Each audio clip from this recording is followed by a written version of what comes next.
if God were to visit the earth today, what do you think he would say? Really? Would he lay out some new plan for earth? Do you think he'd give us some course corrections? Or, and this is what I'm certain he'd do, would he reiterate his plan for mankind that he's already laid out through Scripture and the words of all his holy prophets, and simply weave together prophecies already given and show us how it's being fulfilled right now, and what lays ahead in our future if we do or don't do what he says? Welcome to you, my listener. My name is David, and I'm going to try an experiment, thanks to the encouragement of my nephew, to create a video blog and share some of the things the Spirit's taught me with the scriptures and quotes of the prophets concerning the last days, which are the times we're now living and will yet live. And I'm going to focus primarily on the topic of the restoration of the house of Israel, which must occur before the second coming of Jesus Christ. Full disclosure, I'm a member of the Church of Jesus Christ of Latter-day Saints, but before you leave, I invite you to stay, because I'm about to share some of the words of Jesus Christ when he visited his other sheep he referred to in John 10. You probably have never read anything from the Book of Mormon, but I'm about to share a sermon by him, the greatest sermon ever given on the house of Israel, which he himself alluded to sharing when he said in John chapter 10, "And other sheep I have which are not of this fold, them also I must bring, and they shall hear my voice, and there shall be one fold and one shepherd." Let me ask you, if there were writings of Jesus to his other sheep, wouldn't you want to know about it? Well, I'm about to share what he said. Jesus promised that you, his follower, would, quote, know his voice. "And a stranger will they not follow, but will flee from him, for they know not the voice of strangers. I am the good shepherd, and know my sheep, and am known of mine." If you're a true follower of Jesus Christ, you'll be able to recognize the voice of your shepherd, which words I'm about to share. So take heart in that promise that you'll be able to recognize if these words are his. But if you judge before you hear, all I can say is that you will sadly reject not only one of the greatest messages God has given his children about the last days and events that are about to take place, but you'll be in fact telling God, "I don't want any more of the words of Christ," or "I don't believe you have any more." But how do you know if you haven't heard? So please spend a few more minutes to investigate. I promise you, you'll know. If they aren't the words of Christ, then as he said, flee from an impostor shepherd. But I bear you my simple testimony that the Book of Mormon is true, and it does have the words of Christ. Now, a quick disclaimer. These are ultimately my thoughts and impressions, and although I've sought to make them in harmony with the position and teachings of the Church of Jesus Christ of Latter-day Saints, if I misspeak or lack understanding in any area, they're my faults alone. Also, I have to give credit to Daniel H. Ludlow for his firesides while as a mission president, and Michael Rush, whose book, A Remnant Shall Return, has influenced many of my thoughts on this topic. Okay, let's jump into it. So, what is the house of Israel? What does its restoration mean? And why is its restoration the most important series of events that will occur in our day? The latter part of these latter days. For those that don't know, the most important event recorded in the Book of Mormon is when the Savior, shortly after his resurrection, appeared and showed himself to the people living in the American continent. These people had originally come from Jerusalem and in fact were part of the house of Israel, meaning they were part of the family of the Bible patriarch Jacob, the son of Isaac and grandson of Abraham. Because Jacob was later named by God Israel, and because he had 12 sons, his family lineage is known as the 12 tribes of Israel, or, altogether, the house of Israel. The Book of Mormon tells how a remnant of the house of Israel, at 600 BC, were led by God to a promised land, which was the Americas. These people were those whom ancient prophets prophesied of, and, as we just referenced, those whom the Lord would teach in person, so that they'd literally hear his voice, as he said he would do. My goal is to review this event when Christ visited the people living in America, as recorded in the Book of Mormon. So let me explain what happens when Jesus Christ visits the people. In the book of 3 Nephi, chapter 11, Christ comes down from heaven in front of the multitude that was at the temple in the city Bountiful. The people had just heard a voice from heaven saying, "Behold, my beloved Son, in whom I am well pleased, in whom I have glorified my name." And then they are commanded or invited, "Hear ye him." The multitude were kind of thinking they were seeing an angel, but Jesus speaks and first announces that he was Jesus Christ, whom the prophets testified would come into the world, and invited them all to come forward one by one to feel the marks of the nails in his hands and feet, so that they might know that it was he, and that he had been slain for the sins of the world, just as they had been taught by their prophets for hundreds of years. Then, the very next thing he does is Christ identified those who'd have authority to baptize the people when he'd left, and promptly began teaching the multitude. He then begins teaching the multitude and defines what his doctrine is, and he teaches that they no longer were to follow the law of Moses as they'd been doing, but he explained, almost exactly as is contained in the Sermon on the Mount that he gave in his earthly ministry, that he had a new, higher, holier law that they were to obey. This is almost the same sermon, though it has some small adaptations. For example, instead of teaching that, "If the judge deliver thee to the officer, and thou be cast into prison, verily I say unto thee, thou shalt by no means come out thence, till thou hast paid the uttermost farthing." Well, the people in America, the Nephites, they didn't have the same monetary system, and they didn't have farthings. They had C9s. So the Lord said this, quote, "Agree with thine adversary quickly, while thou art in the way with him, lest at any time he shall get thee, and thou shalt be cast into prison. Verily, verily, I say unto thee, thou shalt by no means come out thence, until thou hast paid the uttermost C9. And while ye are in prison, can ye pay even one C9? Verily, verily, I say unto you, nay." So that's just an example of how the Sermon on the Mount was adapted for the Nephites. And it takes up 3 chapters, just as it does in the Bible. After this sermon, Jesus Christ began teaching about the restoration of the house of Israel. So get ready, because this is the greatest sermon ever given about this topic. So, starting in 3 Nephi chapter 15, Christ explains that he isn't destroying the law that was given to Moses, but that he's fulfilling it. He says, "Behold, I am he that gave the law, and I am he who covenanted with my people Israel." So not only was Jesus Christ the Jehovah of the Old Testament, meaning he was the person who visited Moses in the burning bush and gave him the 10 Commandments, but he is also the one that set covenantal conditions at various times. The covenant with the people of Israel includes at least 2 specific covenants: the covenant made at Horeb and the covenant made at Moab, which we'll talk about later. And getting back to his account to the Nephite multitude, he explains to the people that, "Don't worry, I'm not destroying the law of Moses, but I did fulfill it. And I'm not destroying the covenants I made with Israel, because they and the words of the prophets will all be fulfilled."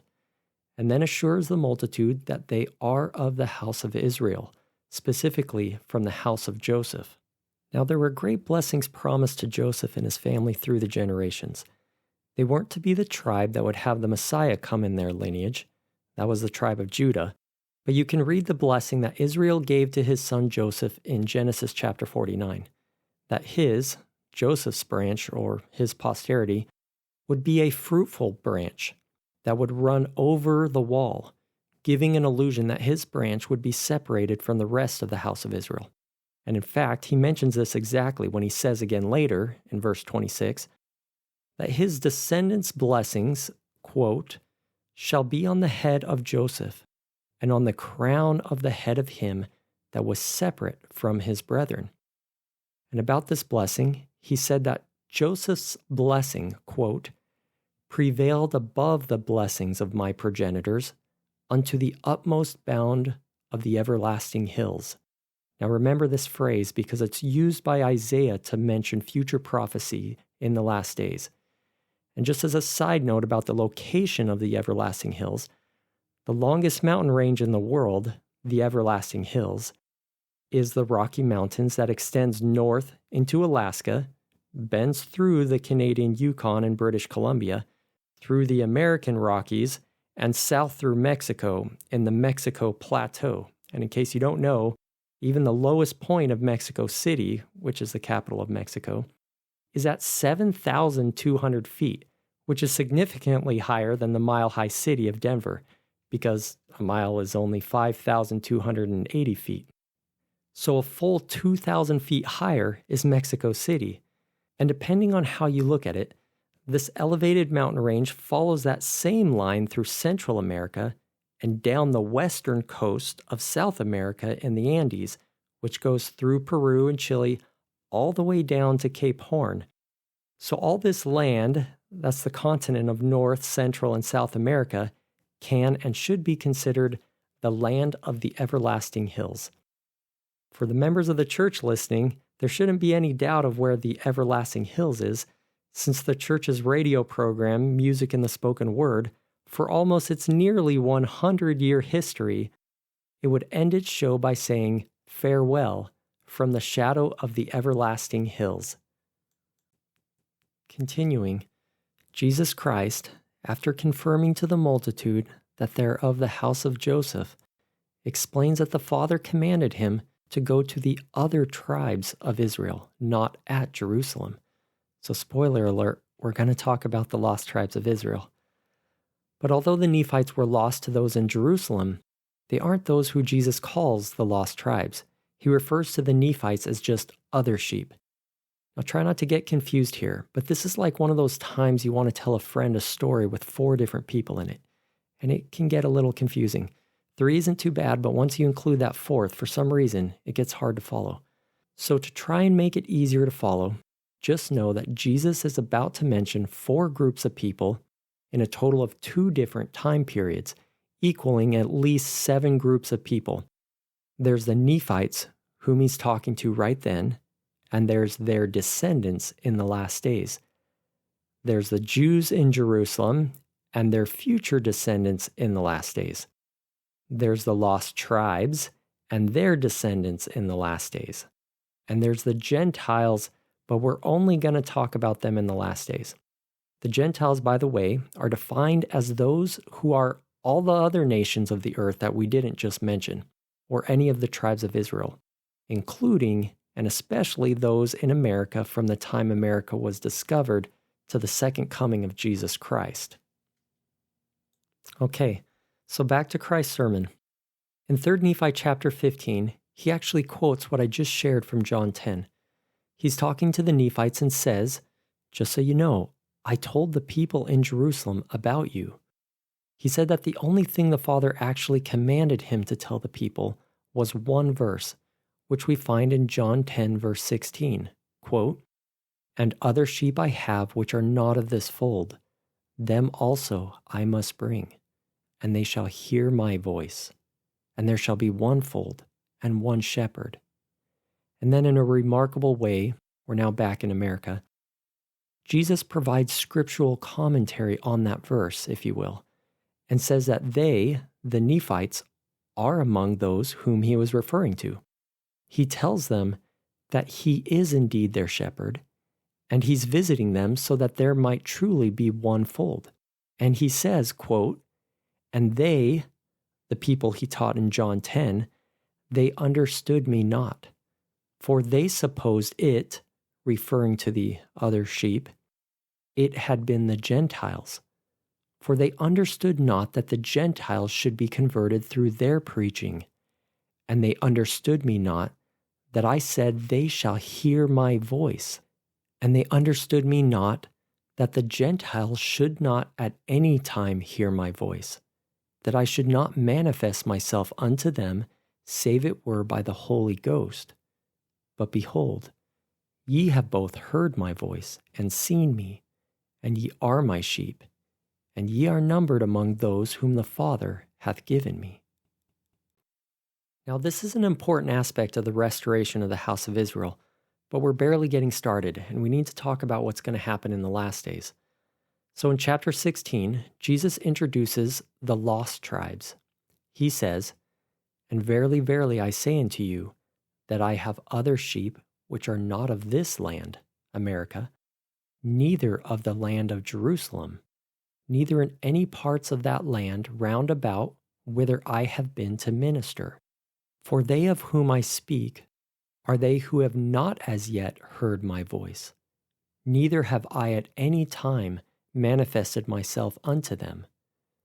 But I have received a commandment of the Father, that I shall go unto them, and that they shall hear my voice, and shall be numbered among my sheep, that there may be one fold and one shepherd. Therefore I go to show myself unto them." He then quickly explains that the descendants of the Jews in the latter days, okay, so pay attention here, he's talking about the Jews in our day, they won't know what he meant by the other sheep comment he made if the Jews he just ministered to don't pray and ask to learn what he meant, simply because they won't end up writing about it. And if they don't write about it, it won't come to the Jews' descendants living in the last days. So, if they don't pray, the Jews' descendants will learn about both groups of other sheep, the Nephites and the lost tribes, through you, he says, speaking to the Nephites, because you are going to write what I'm telling you right now, and your words will go to the Jews in the last days, not directly, but through the Gentiles, or the nations of the Gentiles who join his true church. In other words, they'll learn about the other sheep through the Book of Mormon, which did come forward through the Gentiles from European immigrants to America. And that's how they'll learn what I meant, he says in John 10:16. But if they don't pray now, it will take many generations for their posterity to learn this. And this is because, Jesus said, he was only commanded by the Father to say that one verse in John 10:16, and not any more, for some reason which must be wisdom in God. And then Jesus says he'll gather those descendants of the Jews, and the Nephites and the lost tribes. He'll gather them from the four corners of the earth. And that, my friends, right there is one of the many, many times we're going to discuss the topic of gathering. Joseph Smith once said, "He who scattered Israel has promised to gather them." Let me say that again. He who scattered Israel has promised to gather them. And because the Lord takes his word and his promises seriously, you better believe that the gathering in the latter days is going to be a major work of his in the last days. This work of gathering is God's work. He promised to do it. He always keeps his promises. And he's going to finish this work in these, the last days. It's been said that one way to identify if a church is the true church of Christ is if it's a missionary church. Well, I've heard Daniel H. Ludlow rephrase that in another way and just say, if a church doesn't place importance on the gathering and restoration of the house of Israel, then you can at least know one thing. You can be absolutely certain that that church isn't the true church of Christ. It's that important. This reminds me of an experience I had when I was a 19-year-old missionary in Perth, Australia. I was knocking on doors and I came across a man that was probably in his mid to late 60s. We started chatting, and he said he wasn't a member of any church because, he said, none of the churches talked about the importance of the house of Israel. Well, as a missionary, my eyes lit up, and honestly, I probably gave an audible gasp. In my mind, I figured this guy was golden. prepared, and he was as good as baptized. So I said, we talk about the house of Israel. Then he got kind of cheeky with me and talked about how important the house of Israel was. For example, he said, in Leviticus 17 it says, oh, by the way, what does it say in Leviticus 17? Well, I had no clue. And he made it a point that here I was, a missionary claiming to have the truth, and I didn't know what Leviticus 17 said, or whatever chapter it was. I don't remember now. Well, he then wanted to talk about another Old Testament scripture, and before he paraphrased it, again he asked if I knew what that chapter said before he talked about it.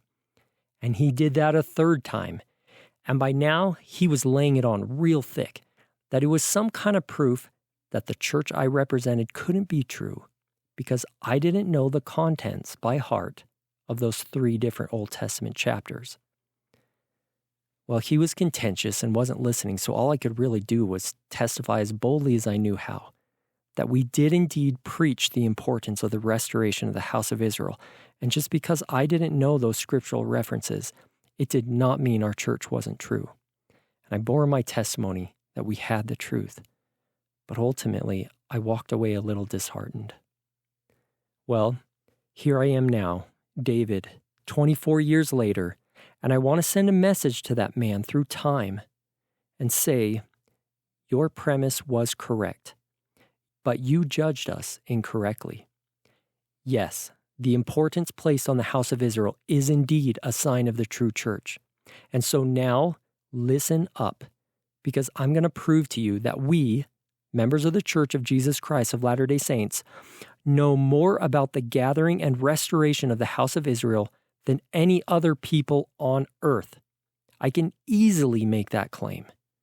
We know more about the restoration of Israel than the Jews do, because how could we not, when we have access to scriptures which no other people have, such as the greatest sermon ever given about it?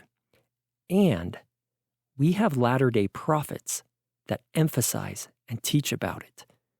Here's how the church scholar Daniel H. Ludlow described this. As I mentioned last time, I really believe that we as Latter-day Saints know more about Israel than any other people on the face of the earth. I say that not boastingly. In fact, it's almost apologetically, because I hasten to add that if we do not know more about Israel, then we should be ashamed of ourselves, because we should know more. We should know more about the origin and the history of the house of Israel than even the Jewish people themselves. And the reason for that is, in addition to everything they have that might be available to them to tell them about the history of their progenitors, the Bible, their Torah, the scriptures and the commentaries and the histories that they might have, we have access to all of those things also. But in addition to that, we have modern scriptures which tell us a great deal about ancient Israel. And also we have living prophets who have told us a great deal about ancient Israel. And therefore, if we have listened carefully to the living prophets, if we have read carefully the modern scriptures, together with the other sources available to us that would also be available to the world, we should know more about Israel than any other people. And just to illustrate that the Jews themselves don't actually understand the gathering of Israel very well, Daniel H. Ludlow tells how he would lead guided tours to Israel, and the Jews would be confused when he would mention that there are other tribes of Israel besides the Jews. They've always been taught they're it. I'm going to play one somewhat humorous but instructive audio recording of him describing a visit to the Holy Land he had with the apostle LeGrand Richards. This was brought dramatically to my attention in 1969 when I was privileged to be in the Holy Land with Elder LeGrand Richards of the Council of the 12. And those of you who were here this morning at 4 o'clock, you heard this great apostle deliver a tremendous sermon. When we were in the Holy Land with Elder Richards, I had introduced him to many of the government leaders, the business leaders, the religious leaders of Israel whom I had met when I was there in 1963 under the auspices of the State Department and had become acquainted with most of the people, most of the leaders of modern Israel. And invariably, when I would introduce this great apostle to these leaders of Israel, he would reach out his hand and say, "How are you, cousin?" And as soon as he said those words, the Israeli would drop the hand of Elder Richard and say, "Cousin, are you Jewish?" And Elder Richard would say, "No, I'm not Jewish." And then the Israeli would say, "Well, I didn't think so. Richards is not a Jewish name." And then Elder Richards would say, "But I am an Israelite." And after 2 or 3 experiences, I could predict with 100% certainty what would happen. If you would watch the eyes of the Israeli, when Elder Richards said, "But I am an Israelite," there would be a glaze come over the eyes. It was almost like you'd hit them in the head with a hammer, and you're just waiting for them unconsciously to fall. And you could almost see the wheels churning inside. And then you could hear the stammering lips say, "Oh, so you are Jewish."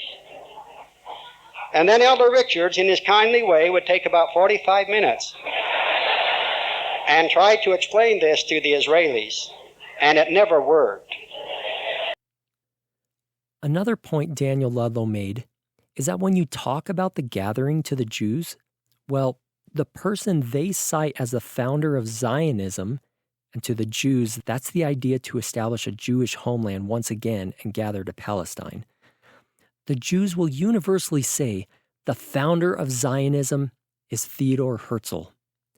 But Theodor Herzl was born in 1860, which means his birth was 19 years after a prophet of God, using the priesthood keys that Moses had bestowed upon him, and we'll talk about that later, using the priesthood keys, set apart and sent one of the original 12 apostles of this dispensation, Orson Hyde, to Jerusalem to dedicate the land for the return of the Jews. This dedicatory prayer was given on October 24th, 1841. And today, if you go there, there's a 5.5-acre Orson Hyde Memorial Garden that has a plaque that has this dedicatory prayer inscribed on it in both English and Hebrew. So, if Theodor Herzl is lauded for his revolutionary idea to gather the Jews to Israel, how much more revolutionary was Joseph Smith? Okay, and just to quickly emphasize my point, and then I'll get back to what Jesus Christ taught, let me share a few additional evidences, if you will, about how important we believe the restoration of the house of Israel to be. So important is it that on one occasion, a news reporter asked the church's founder, Joseph Smith Jr., to share what the church believed.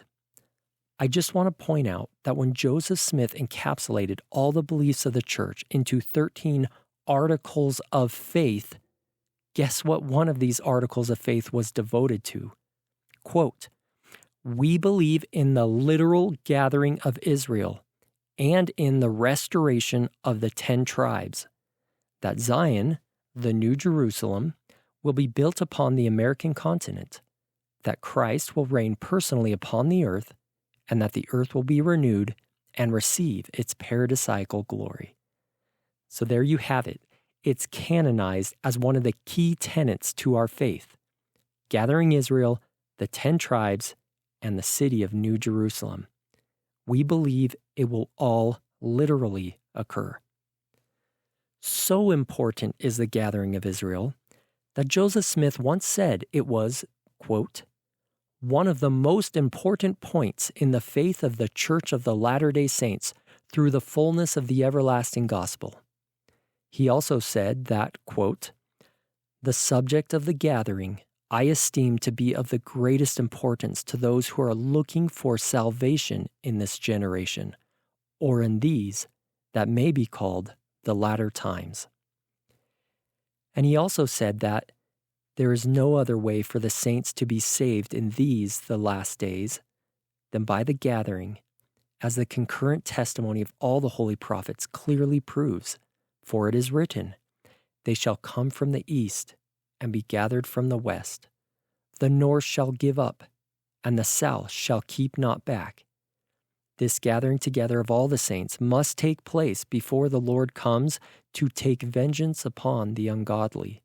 End quote. And he then said that Psalm 50, verses 1 through 5, quote, describes the glory and majesty of that event. And so important is the gathering that President Russell M. Nelson, the current prophet and leader of the Church of Jesus Christ of Latter-day Saints, has made this one of his primary messages to the church. He's talked about it on many occasions, one of which was a whole sermon about it to the youth of the church. Let me play for you this one video from 2018 and pay attention to what he says about the gathering of Israel. Now, we would like to talk with you about the greatest challenge, the greatest cause, and the greatest work on earth. And we want to invite you to be part of it. My dear young brothers and sisters, these surely are the latter days, and the Lord is hastening his work to gather Israel.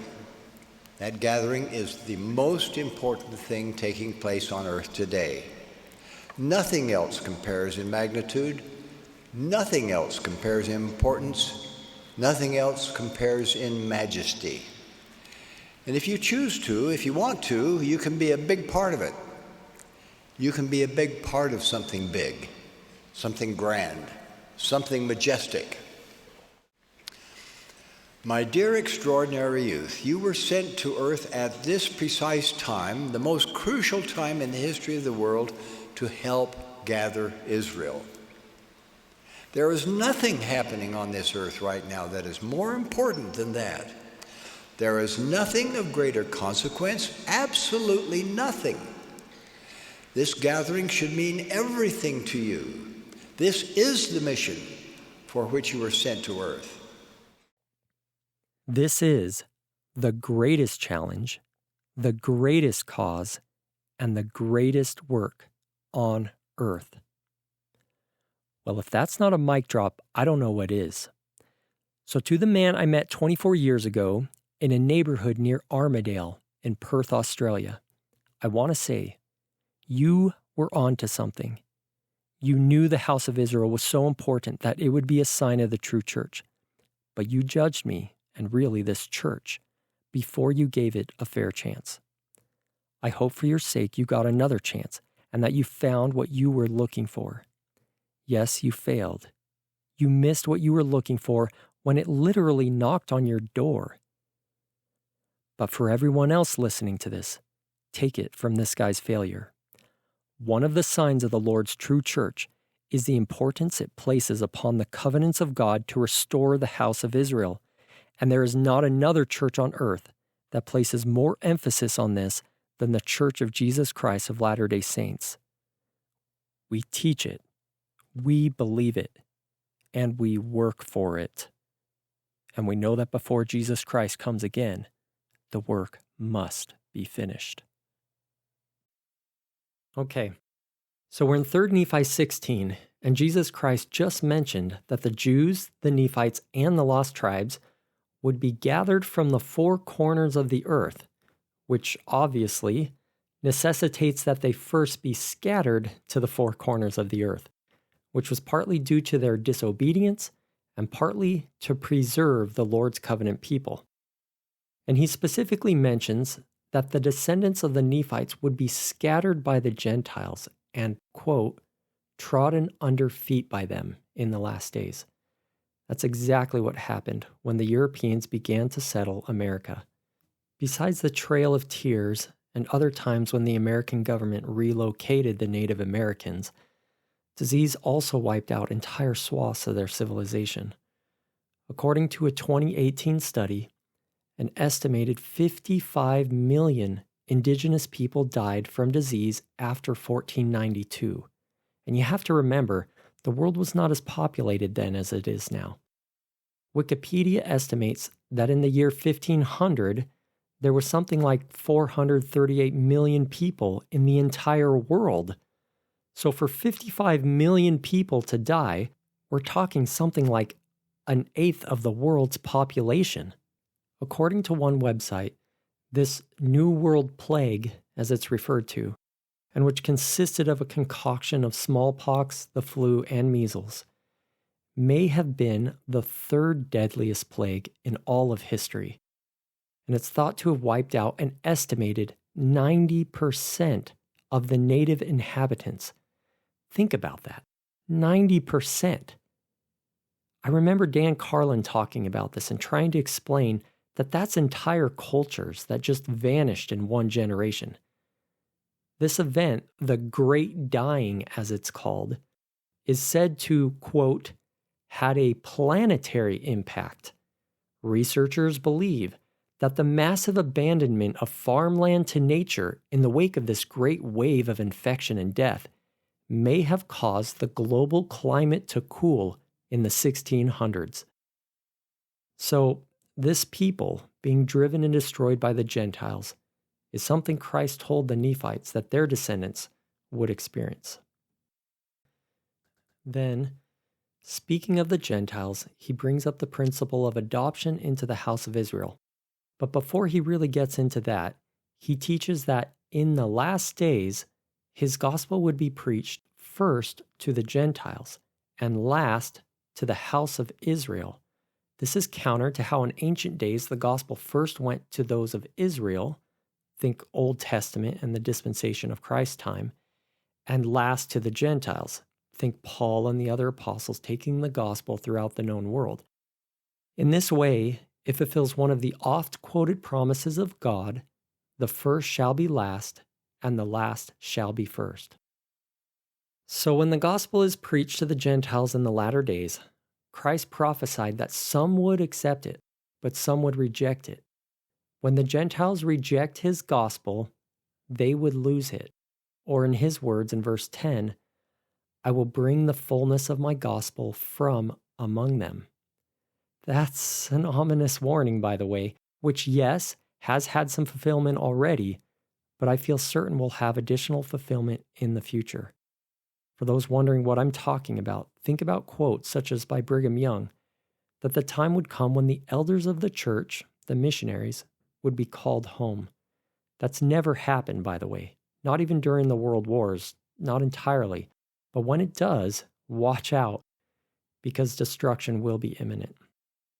So, when the gospel is taken from the Gentiles, he said that when that happens, his gospel would begin to be preached to the house of Israel, and that description includes the Jews. He doesn't go into detail, but the gospel needs to first be preached to all the other tribes of Israel besides Judah, and especially to Ephraim, who is one of the sons of Joseph. And those of the tribe of Joseph would take it to the other tribes. And at the very last, it would go to the tribe of Judah, aka the Jews, because it was the Jews that rejected their Messiah. Anyway, that's just my additional commentary to what Jesus taught about the order of the gospel being preached. But Jesus also explains that those Gentiles that accept his true gospel, that is, the Church of Jesus Christ, now with the extra tag of Latter-day Saints, these Gentile converts will be adopted into the house of Israel.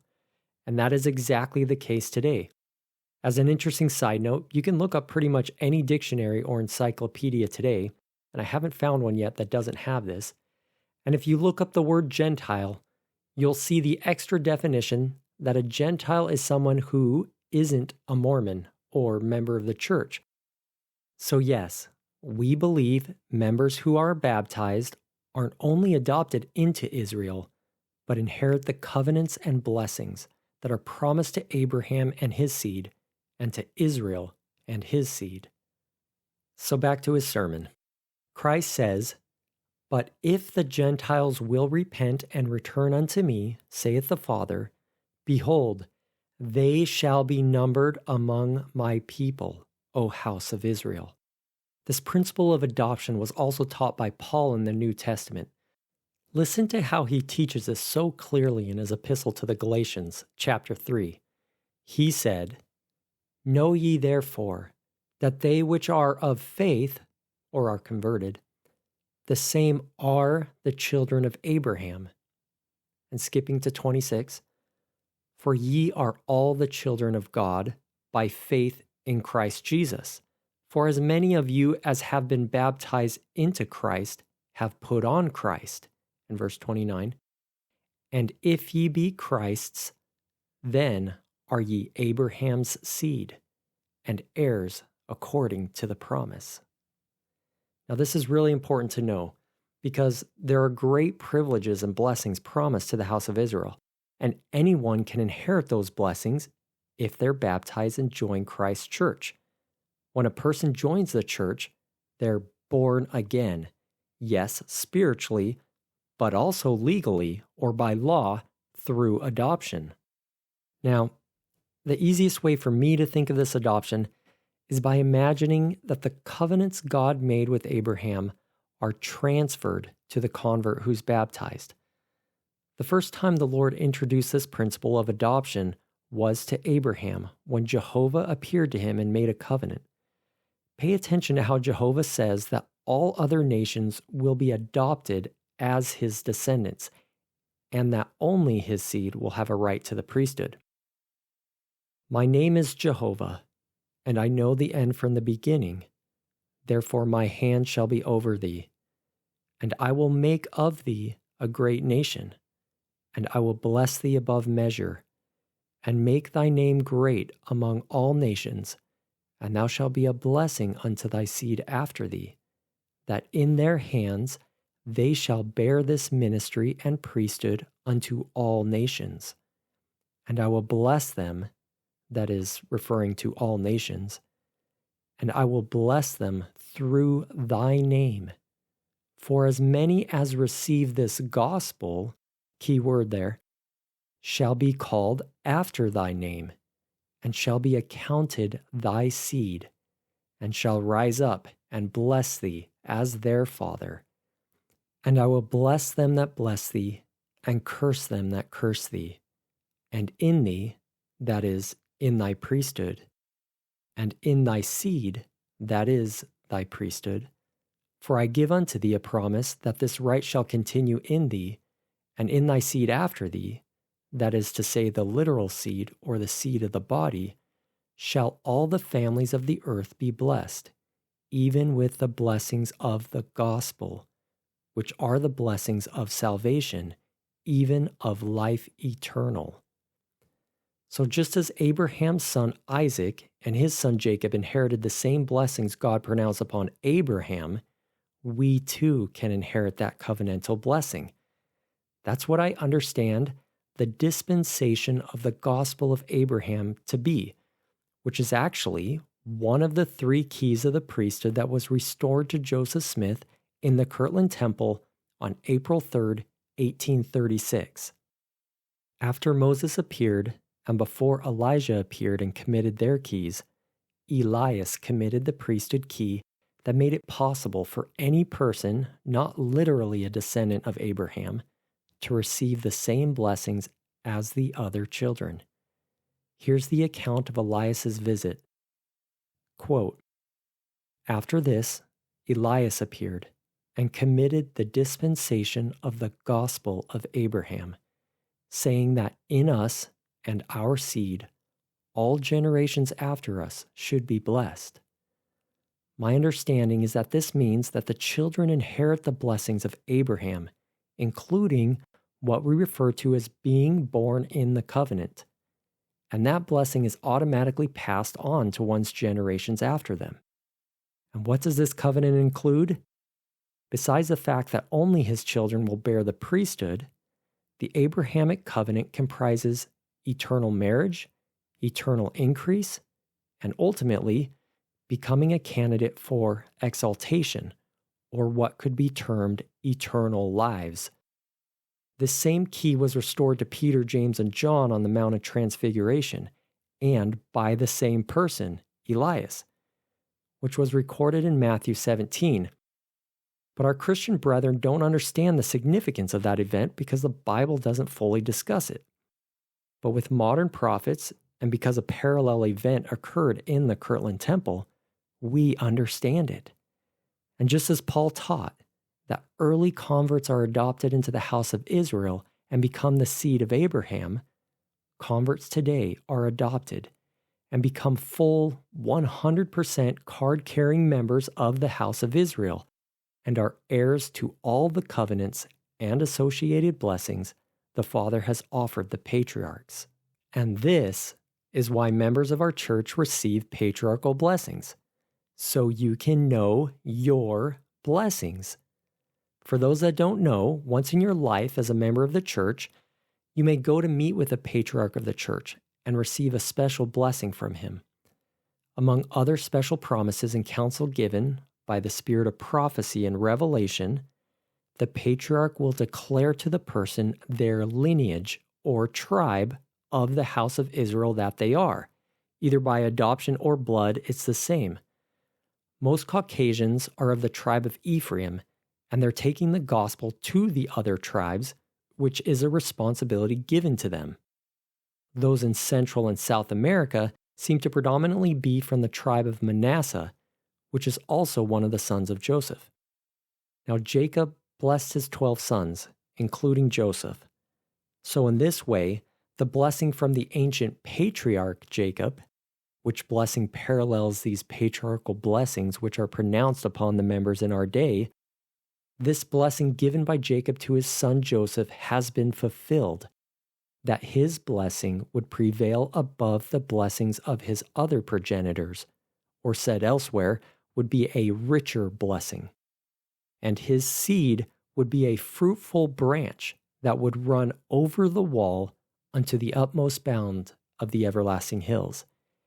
And in our account in 3 Nephi, at the end of chapter 16, Jesus Christ says that the Father commanded him to give to these people, that is the Nephites and Lamanites, give them this land for their inheritance.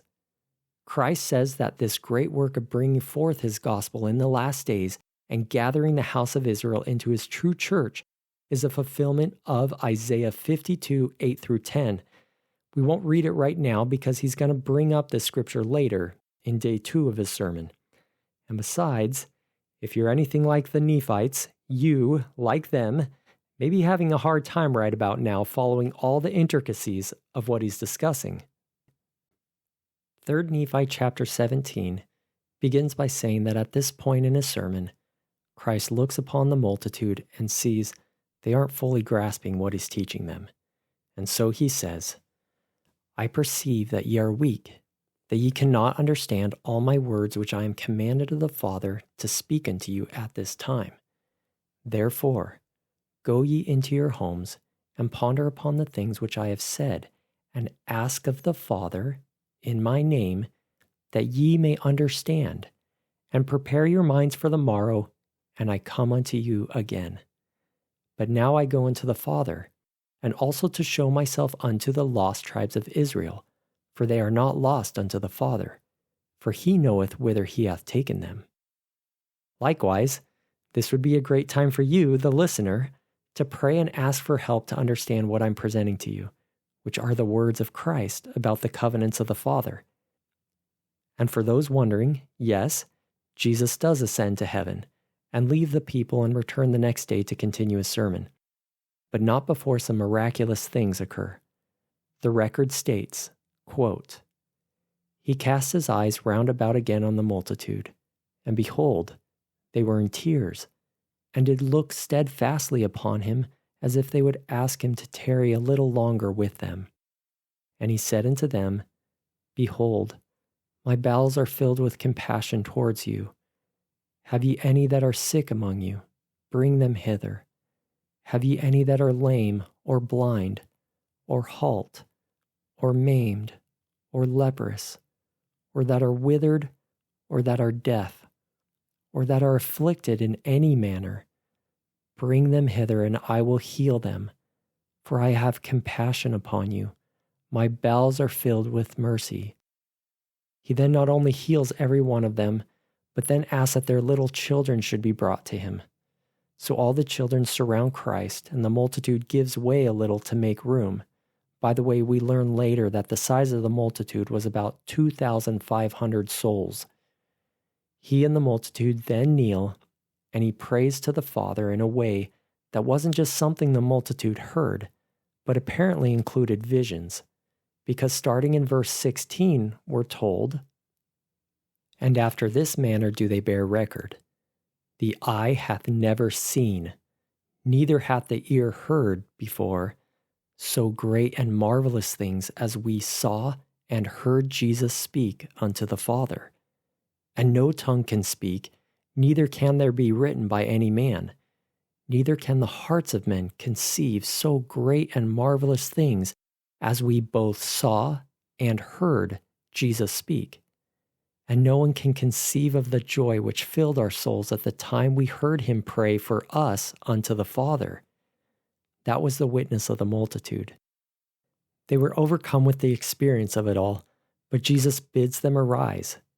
Then he weeps, declaring that his joy is full. Then the multitude beholds angels descend out of heaven and surround and minister to their little children, which are glowing with fire or light. And to be short, in chapter 18, Jesus then introduces the sacrament of the Lord's Supper to the multitude. He's surrounded by a cloud and ascends to heaven.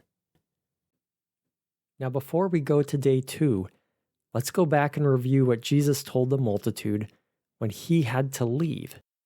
Buckle up, because we're about to discuss the return of the lost 10 tribes. Jesus told the Nephites that he had a commandment by his Father to go and visit another branch of the house of Israel, the lost tribes of Israel, which he says the Father has taken or led somewhere. This visit was apparently going to occur right after he left the Nephites. It would likely be daytime for the lost tribes, but for the Nephites, it was night. That could possibly provide a clue as to where they were. And the Book of Mormon records that there was a monumental effort that night, after Christ left, to spread the word to everyone they could that Jesus Christ was going to come again the next day. Obviously, everyone wanted their loved ones to be at the place where he was going to visit them again. Okay, here's one of the times I have to give credit to Michael Rush for his ideas. Pay attention carefully to the words Jesus told the Nephites. "But now I go unto the Father, and also to show myself unto the lost tribes of Israel. For they are not lost unto the Father, for he knoweth whither he hath taken them." Now, this includes a really neat detail because one of the prime sources we have about the lost tribes of Israel and their exodus from Assyria, which is where they came from, says this exact thing, that they were led by the Father. It wasn't that they escaped captivity and then wandered aimlessly somewhere in a northern direction, but Heavenly Father led them or took them to a certain land. This primary account, which I'm about to share, however, isn't contained in the books we generally refer to as the Bible, but comes from what's known as the Apocrypha. So, a quick word about the Apocrypha. There's debate on both sides about how legitimate the Apocrypha should be considered, but it's important to note that its roughly 14 books were translated with all the other books in the King James Version of the Bible.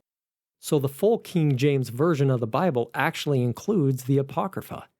In fact, the Apocrypha's books were considered part of the Bible for 1,500 years, until Protestant churches removed them in 1885. But the Roman Catholic Church and Eastern Orthodox churches still publish books of the Apocrypha in their Bibles. Now, Joseph Smith, during his course to translate the Bible, which he had to do with limited source material and ultimately used the spirit of revelation, he asked the Lord if he should also translate the Apocrypha. The Lord answered in what's now known as Section 91 of the Doctrine and Covenants. "Verily, thus saith the Lord unto you concerning the Apocrypha, there are many things contained therein that are true, and it is mostly translated correctly. There are many things contained therein that are not true, which are interpolations by the hands of men. Verily, I say unto you, that it is not needful that the Apocrypha should be translated. But if it's read, the Lord says, whoso is enlightened by the Spirit shall obtain benefit therefrom." So although there are, quote, "many things contained therein that are not true," the Lord also said, "there are many things contained therein that are true, and it is mostly translated correctly, and that a person may be benefited if they read it with the companionship of the Spirit." So I don't know what others think, but to me, that sounds like more of an endorsement than a caution. So with that caveat out of the way, let's read from 2nd Esdras chapter 13. Esdras, by the way, is the same name as Ezra in Hebrew. However, there's a first Esdras in the Apocrypha, so 2nd Esdras isn't claiming to be a continuation of the book of Ezra. Esdras has a vision in the nighttime of things that are to occur in the latter days on the earth, including destruction. He also sees a certain man coming out of the sea and what he describes as a peaceable multitude coming forth. He awakens and prays for the interpretation of the vision. The Lord answers him in great detail and explains that the man he saw was, quote, "He whom God the highest hath kept a great season, and he shall order them that are left behind." That's the description of this man in 2nd Esdras, possibly indicating a translated person left to tarry on the earth, and if so, very possibly it could be John the Beloved. If you aren't a member of the church and are wondering what I'm getting at, we learn that the odd exchange Peter had with the resurrected Christ after eating fish with him on the banks of the sea, that exchange indicated that John the Beloved was in fact told he would live on the earth until the second coming. An additional revelation we have confirms this, including something the Lord told the Nephites in 3rd Nephi chapter 28, as well as in a revelation to Joseph Smith. That's Doctrine and Covenants section 7. Also, we're told that in the history of the church that there was an occasion when, quote, "the Spirit of the Lord fell upon Joseph in an unusual manner, and he prophesied that John the Revelator was then among the 10 tribes of Israel, who had been led away by Salmanasar, king of Assyria, to prepare them for their return from their long dispersion, to again possess the land of their fathers." Anyway, that's why I think this could be John whom Ezra saw. And incidentally, according to Daniel H. Ludlow, this is why Joseph Smith didn't do anything about the lost tribes. You'll recall that when the priesthood keys were restored in the Kirtland Temple, Joseph Smith asked, "Okay, how do I use these keys?" And God eventually directed him to send the apostles and other missionaries to the British Isles. Why? Because that land was rich with the blood of scattered Israel, and scattered Israel had to be gathered. Similarly, God told him to send Orson Hyde to Jerusalem. Why? Because the Jews had to be gathered to their home. But he didn't do anything about the third group, the lost 10 tribes, because the Lord told him, essentially, that John had it. He saw this man figuratively ascend out of the sea, which is a really interesting detail that I won't speculate about here. But just consider, why did this man ascend out of the sea? Now, this man is later identified to be God's son, so perhaps there's dual meaning of who this is, because obviously, Jesus didn't tarry on the earth, but ascended to his Father. And it can be said that the apostles do represent the Lord, and John is an apostle. In any case, God tells Esdras that this man is going to help those of God's people who are being afflicted in the latter days. There's an interesting account how all the earth will stop fighting each other because they decide to join together to attack this man. And Esdras is told that without actual fighting, the opposing forces will be defeated when the Son of God stands on Mount Zion and afflicts them with their own conscience. Then Esdras sees the lost tribes return, which appeared to him as a peaceable multitude. Here's the interpretation of his vision that he says he was told by the Lord. And pay attention, because this is really neat.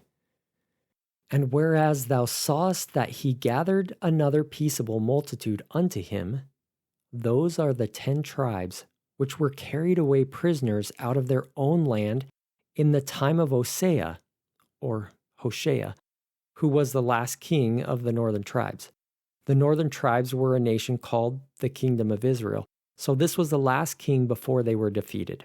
Okay, let me start that over. "Those are the 10 tribes which were carried away prisoners out of their own land in the time of Hosea the king, whom Salmanasar, the king of Assyria led away captive, and he carried them over the waters, and so came they into another land. They were captives in Assyria. But they took this counsel among themselves, that they would leave the multitude of the heathen and go forth into a further country where never mankind dwelt, that they might there keep their statutes. That's an important detail. That they might there keep their statutes, which they never kept in their own land. And they entered into Euphrates by the narrow place of the river, for the Most High then showed signs for them, and held still the flood till they were passed over. For through that country there was a great way to go, namely of 1.5 years, and the same region is called Arsareth. Then dwelt they there until the latter time, that's our day. And now when they shall begin to come, the highest shall stay the springs of the stream again, that they may go through. So a water miracle when they left, and a water miracle when they return in the latter time. Therefore sawest thou the multitude with peace. Now, let's talk about this. The thing I wanted to point out is when it says that the Most High showed them wonders, including stopping the flood or rivers, until the people passed over and were led to a further country, quote, where never mankind dwelt, which, by the way, excludes most of the places people theorize they may have gone.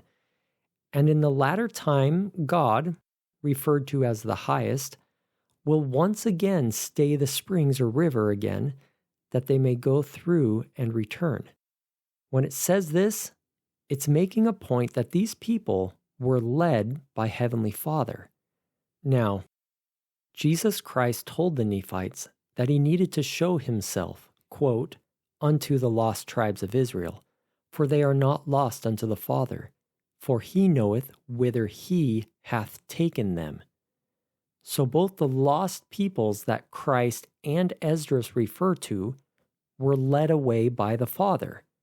That clue right there tells us that the lost tribes mentioned in Esdras and by Jesus to the Nephites, I believe, are the same people.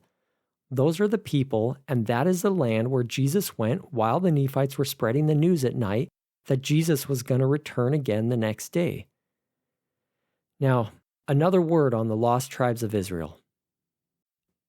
It's important to understand that just as there's been a scattering of these 3 groups of Israel, there has or will be a gathering of these 3 groups.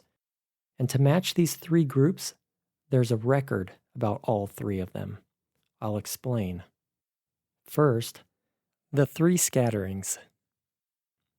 Going in chronological order, the first gathering of Israel occurred when the 10.5 tribes in the northern kingdom were taken to Assyria and never returned. They, in fact, are never mentioned again in the Bible. Because of this, they are referred to as the 10 lost tribes. The second scattering occurs when remnants, such as families of Lehi and Mulek, are scattered and led to America. These are remnants of the tribe of Joseph. And the third scattering is the Jews. After the destruction of Jerusalem at 70 AD by the Romans, in order that the Jews would never be able to rise up in defiance of Rome again, they literally scattered them to the various parts of the Roman Empire, including sending a large number to what could be considered the furthest province of Rome, Britannia. So there are 3 scatterings, and, incidentally, if we follow what's outlined in the allegory of the olive tree in Jacob 5, there should be even another group of Israel somewhere else, because there were 4 olive trees, 3 of which had branches grafted in the nethermost parts of the vineyard. So it's worth noting, but I don't know who that 4th group would be. Similarly to the 3 scatterings, there will be a gathering of all 3 groups. Going in reverse order now, the Jews were left scattered until the great gathering to Israel after World War II. The gathering of the tribes of Joseph is occurring with the conversion of those in North, Central, and South America, as well as the adoption of the Gentiles, primarily into the house of Joseph. And the lost 10 tribes will be gathered back to the land of their inheritance, Israel, before the second coming, which we reviewed with the account of Esdras in the Apocrypha, and we'll talk more about later. At risk of getting too off topic, I would like to refer to the Nephites and Lamanites in the Book of Mormon. They knew that they were of the tribe of Joseph and knew that Jacob prophesied about them. In a very interesting account in the Book of Mormon, which isn't preserved in the world's records anywhere else, one of the generals of the Book of Mormon, Captain Moroni, quoted Jacob, or Israel, who prophesied about the Nephites. Here are Captain Moroni's words from Alma 46. Moroni said unto them, Behold, we are a remnant of the seed of Jacob. Yea, we are a remnant of the seed of Joseph, whose coat was rent by his brethren into many pieces. He's talking about Joseph's coat of many colors. But it's interesting to note that the King James translators got that translation incorrect. Again, according to Daniel Ludlow, the Hebrew doesn't say that at all, that it was a coat of many colors. What it says is that it was a coat of many pieces. That's interesting to me because Captain Moroni is about to talk about the pieces of Joseph's coat, something that Joseph Smith certainly would have had no clue about when he translated the gold plates. Okay, so rewinding a bit, Moroni says, Yea, we are a remnant of the seed of Joseph, whose coat was rent by his brethren into many pieces. Yea, and now behold, let us remember to keep the commandments of God, or our garments shall be rent by our brethren, and we be cast into prison, or be sold, or be slain. Yea, let us preserve our liberty as a remnant of Joseph. Yea, let us remember the words of Jacob before his death. For behold, he saw that a part of the remnant of the coat of Joseph was preserved, and had not decayed. And he said, Even as this remnant of garment of my son hath been preserved, so shall a remnant of the seed of my son be preserved by the hand of God, and be taken unto himself, while the remainder of the seed of Joseph shall perish, even as the remnant of this garment. Now behold, this giveth my soul sorrow, nevertheless my soul hath joy in my son, because of that part of his seed which shall be taken unto God. Now, there's the gathering of what's called in the scriptures scattered Israel, and there's the gathering of what's referred to as the remnant of Israel. Scattered Israel are those who, sometimes before or after the northern tribes were captured, settled among the four corners of the earth and intermarried with other nations. These scattered people are from every one of the 12 tribes, or really 13 because Joseph had 2 sons whom Israel blessed as his own sons. In this sense, they became lost because these people forgot who they were. They were lost because they forgot they were of the house of Israel, and they lost their identity. So these scattered people were literally spread all over the earth. These scattered tribes will be gathered by the missionary work that's been going on for almost 200 years by the Church of Jesus Christ of Latter-day Saints, and will continue to be gathered until the missionary force mentioned by John the Revelator gathers Israel one last time. That missionary force is the 144,000 high priests, 12,000 from each tribe. So, scattered Israel will be gathered. But there's also the remnant of Israel, which are dispersed or placed in particular locations as a separate and distinct people.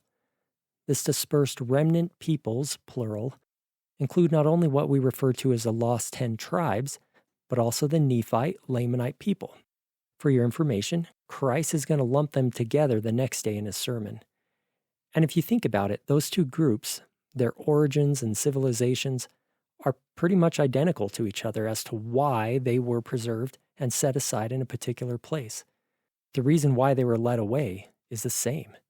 So they're scattered Israel and preserved remnants of Israel. I've heard some say that the remnant always refers to a distinct isolated people, such as the lost tribes or Nephites, but that's actually not true.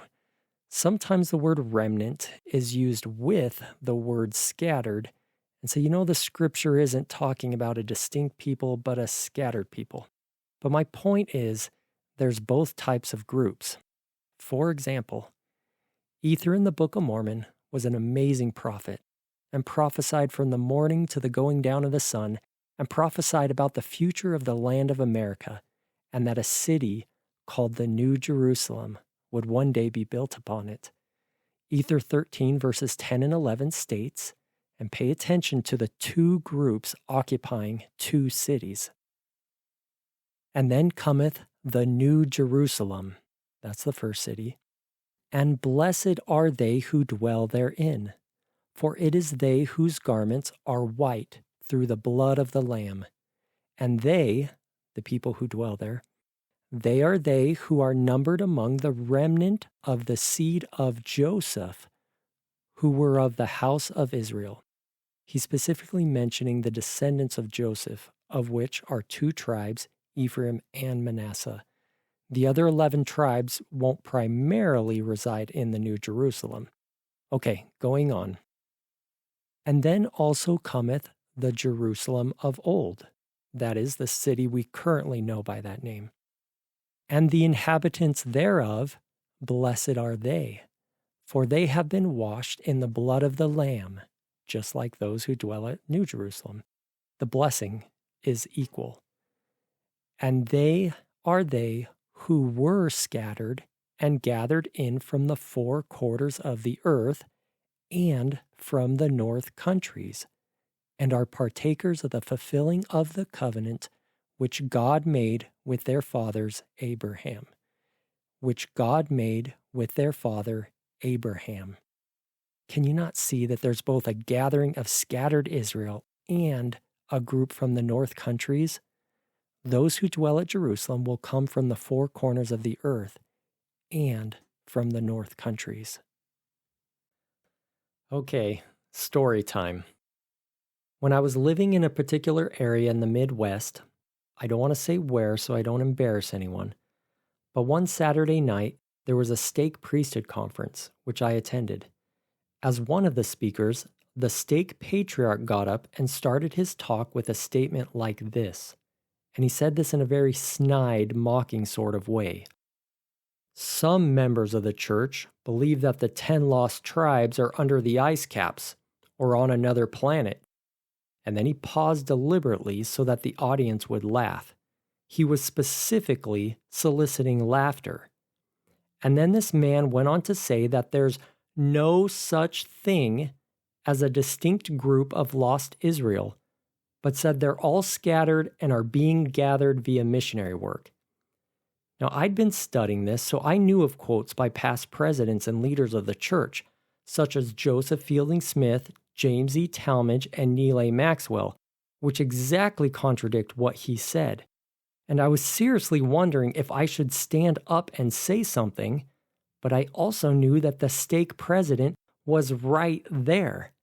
And I knew that it was the presiding authority's responsibility to add correction whenever something incorrect was taught at the pulpit.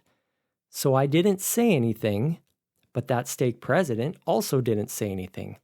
And I could hardly believe how wrong this man was, who was a stake patriarch and should know better. He of all people should know about the two types of lost Israel. So, let me take this opportunity now to teach you, the listener, why this cannot be. First, consider what's recorded concerning the events in the Kirtland Temple on April 3rd, 1836. Exactly 1 week after the Kirtland Temple was dedicated, which was the first authoritative temple on earth in the last dispensation, 1 week later, Joseph Smith and Oliver Cowdery knelt in prayer behind a curtain or veil at one end of the temple, because as you may know, the temple had curtains that could be pulled to isolate those on the pulpit. At this occasion, several amazing things happened, including one of the signs of the second coming. In fact, one of the several prophesied second coming appearances of Jesus Christ occurred, because as you know, there are at least 4 times when Jesus Christ will appear as part of his second coming, such as in the clouds of heaven, at the Mount of Olives to the Jews, in secret to his saints at Adamon Diamon, and this appearing in the temple. In the first verse of Malachi chapter 3, we read, "Behold, I will send my messenger," I take this to be Joseph Smith, "and he shall prepare the way before me." That's similar to how John the Baptist was to prepare the way before Christ's first coming. Joseph Smith was to prepare the way before Christ's second coming. Continuing with Malachi, "And the Lord whom ye seek shall suddenly come to his temple, even the messenger of the covenant, whom ye delight in. Behold, he shall come, saith the Lord of hosts." So Jesus Christ appeared to the two men, which you can read about in section 110 of the Doctrine and Covenants. And we learn that after that vision, quote, and pay attention to what's said, "After this vision closed, the heavens were again opened unto us, and Moses appeared before us, and committed unto us the keys of the gathering of Israel from the four parts of the earth, comma, and the leading of the 10 tribes from the land of the north." Now, why in the world would the keys include, quote, "the leading of the 10 tribes from the land of the north," end quote, if that event wasn't going to occur any differently than the gathering from the south or any other direction? Why even specify this authority as part of the priesthood keys? Why not stop after saying, "Moses committed the keys of the gathering of Israel from the four parts of the earth"? I emphasize again that one of the 13 articles of faith is that we believe in the literal gathering of Israel and in the restoration of the 10 tribes. Not just the restoration of the 12 or 13 tribes, but the restoration of the 10 tribes, because the 10 tribes are those who were lost in the north countries. That's one of our articles of faith. Not only this, but we just read about how Jesus Christ was going to literally visit the lost tribes. How could you interpret this to mean a scattered people intermingled somewhere in northern countries? I mean, yes, there were and are scattered people from those 10 tribes, but Jesus Christ was going to spend the night visiting a people whom he described as, quote, "the lost tribes of Israel, for they are not lost unto the Father, for he knoweth whither he hath taken them." And if that's not clear enough, consider what Nephi, speaking in place of the Lord, prophesied when people in the last days would reject their words when the Gentiles learn of another Bible. That is, they would reject the Book of Mormon. The Lord said, "Wherefore, because ye have another Bible, ye need not suppose that it contains all my words, neither need ye suppose that I have not caused more to be written. For I command all men, both in the east and in the west, and in the north and in the south, and in the islands of the sea, that they shall write the words which I speak unto them. For out of the books which shall be written, I will judge the world, every man according to their works, according to that which is written. For behold, I shall speak unto the Jews, and they shall write it. And I shall also speak unto the Nephites, and they shall write it. And I shall also speak unto the other tribes of the house of Israel, which I have led away, and they shall write it. And I shall also speak unto all nations of the earth, and they shall write it. And it shall come to pass that the Jews shall have the words of the Nephites, and the Nephites shall have the words of the Jews. And the Nephites and the Jews shall have the words of the lost tribes of Israel. And, emphasis added, the lost tribes of Israel, he's describing them as a distinct group, the lost tribes of Israel shall have the words of the Nephites and the Jews. Now remember this, that the Lord mentions a specific record of the lost tribes. One more verse. And it shall come to pass that my people, which are of the house of Israel, shall be gathered home unto the lands of their possessions. And my word, I repeat, and my word also shall be gathered in one. And I will show unto them that fight against my word and against my people, who are of the house of Israel, that I am God, and that I covenanted with Abraham that I would remember his seed forever. Now, those three records, they correspond exactly with the three scatterings we mentioned earlier. The Nephites were scattered to America, and their record is contained in the Book of Mormon. And the Jews were scattered, and we have the Bible, which is the record of the Jews. The lost tribes of Israel were also scattered, and they have a record, but we don't have it yet. I won't share them here, but Joseph Fielding Smith, James E. Talmage, and Neal A. Maxwell all have made comments that the return of a distinct group of lost Israel is going to literally occur.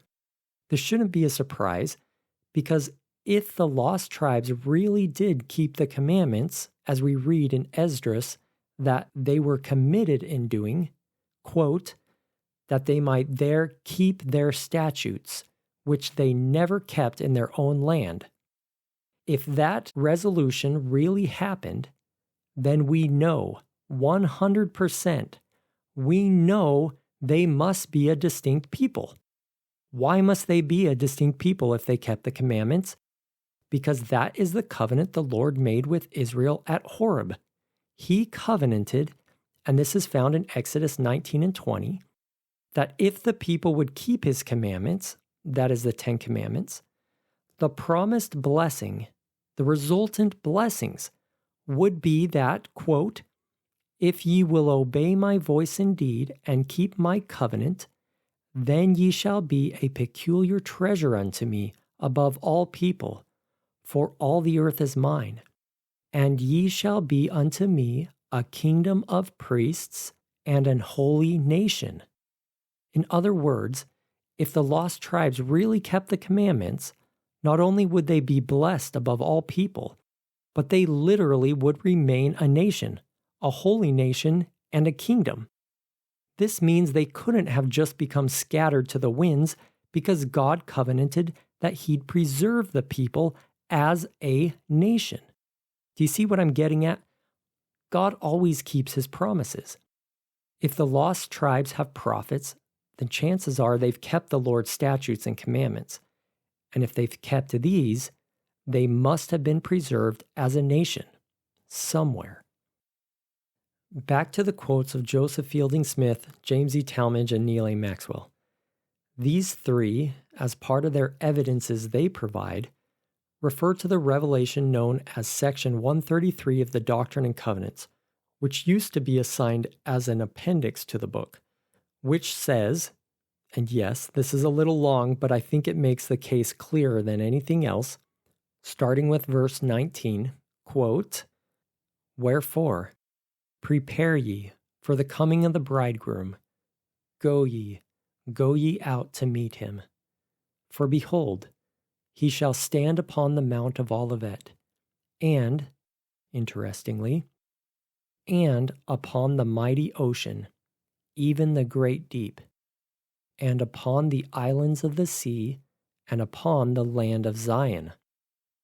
And he shall utter his voice out of Zion, and he shall speak from Jerusalem, and his voice shall be heard among all people. And it shall be a voice as the voice of many waters, and as the voice of a great thunder, which shall break down the mountains, and the valleys shall not be found. He shall command the great deep, and it shall be driven back into the north countries, and the islands shall become one land. And the land of Jerusalem and the land of Zion shall be turned back into their own place, and the earth shall be like as it was in the days before it was divided. And the Lord, even the Savior, shall stand in the midst of his people, and shall reign over all flesh. And they who are in the north countries shall come in remembrance before the Lord, and their prophets shall hear his voice, and shall no longer stay themselves, and they shall smite the rocks, and the ice shall flow down at their presence. and an highway shall be cast up in the midst of the great deep. Their enemies shall become a prey unto them. Remember that comment because Christ is going to talk about this later. Their enemies shall become a prey unto them. And in the barren deserts there shall come forth pools of living water, and the parched ground shall no longer be a thirsty land. And they shall bring forth their rich treasures unto the children of Ephraim, my servants. And the boundaries of the everlasting hills shall tremble at their presence. And there shall they fall down and be crowned with glory, even in Zion, by the hands of the servants of the Lord, even the children of Ephraim. And they shall be filled with songs of everlasting joy. Remember that phrase too. Behold, this is the blessing of the everlasting God upon the tribes of Israel, and the richer blessing upon the head of Ephraim and his fellows. Remember, the patriarchal blessing of Jacob to Joseph was one that prevailed above the blessings of my progenitors. And they also of the tribe of Judah, after their pain, shall be sanctified in holiness before the Lord, to dwell in his presence day and night forever and ever. So if you're a member of the church and you don't believe that there will be a literal return of the lost tribes of Israel, at the very least, you don't really believe the words of Jesus Christ. I don't think you can excuse or interpret away how clear he is. So perhaps do some soul searching and ask yourself, can I believe this? Is it almost unbelievable? Yes, it is. But that's why our Bible dictionary says that the gathering of the lost tribes is to be a more spectacular event than the children of Israel coming out of Egypt in Moses' day. That's why Jeremiah said, Therefore, behold, the days come, saith the Lord, that it shall no more be said, The Lord liveth, that brought up the children of Israel out of the land of Egypt. But, The Lord liveth, that brought up the children of Israel from the land of the north, and from all the lands whither he hath driven them. And I will bring them again into their land that I gave unto their fathers. Behold, I will send for many fishers, saith the Lord, and they shall fish them. And after will I send for many hunters, and they shall hunt them from every mountain, and from every hill, and out of the holes of the rocks. And besides Jeremiah, who spoke of the restoration of the house of Israel on many occasions, besides Jeremiah, Isaiah also spoke of this.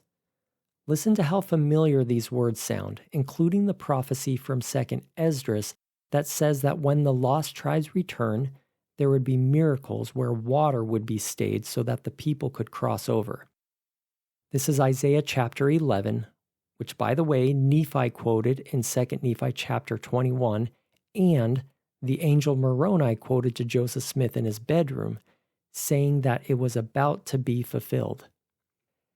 And it shall come to pass in that day that the Lord shall set his hand again the second time to recover the remnant of his people, which shall be left from Assyria, and from Egypt, and from Pathros, and from Cush, and from Elam, and from Shinar, and from Hamath, and from the islands of the sea. And he shall set up an ensign for the nations, and shall assemble the outcasts of Israel, and gather together the dispersed of Judah from the four corners of the earth.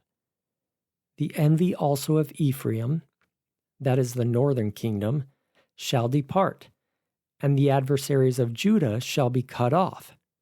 Ephraim shall not envy Judah, and Judah shall not vex Ephraim. Those two nations used to fight amongst themselves, but there'll be a time when they won't anymore. Now he mentions several adversary nations. But they shall fly upon the shoulders of the Philistines toward the west.